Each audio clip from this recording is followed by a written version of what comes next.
大家好，歡迎康道。咁今次介紹會展嘅車站指南。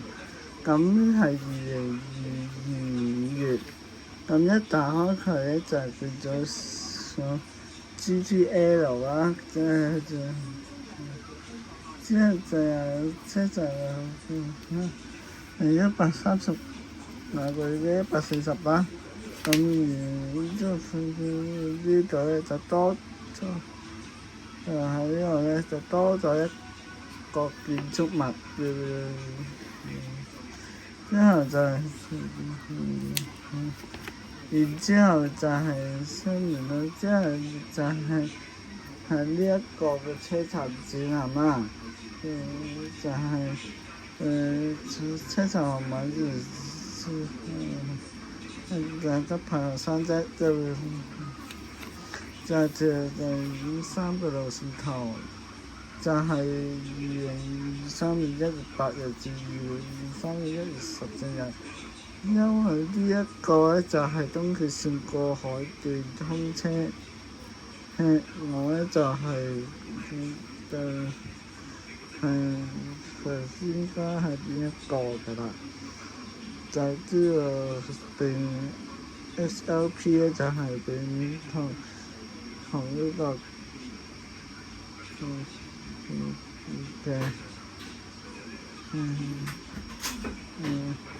LOP 即係就係咁，之後咧就係1號台嘅車就喺會展站度嚟啦，會展嚟到上入1號月台。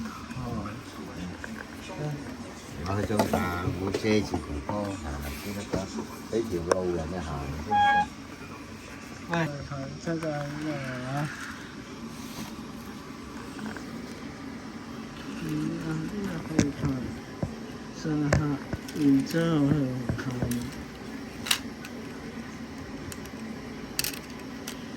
咁2號月台嘅車就喺紅磡。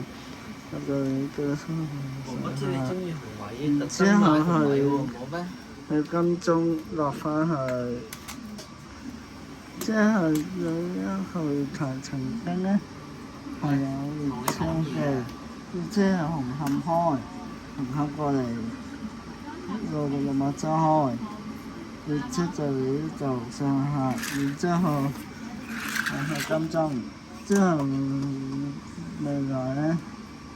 呢個3號月台咧就應該係喺嗰度啦，喺呢個嘅天馬站，43號月台啦，上客，然之後去北角，4號月台就即係北角。然之後去天馬，之後下面列車就喺紅磡啦，就上2號月台啦，之後上客，然之後去金鐘。咁好啦，咁中意呢條片咧就係就要我係下一集咧就介紹旺角東，咁下次就2日之後就見，拜拜。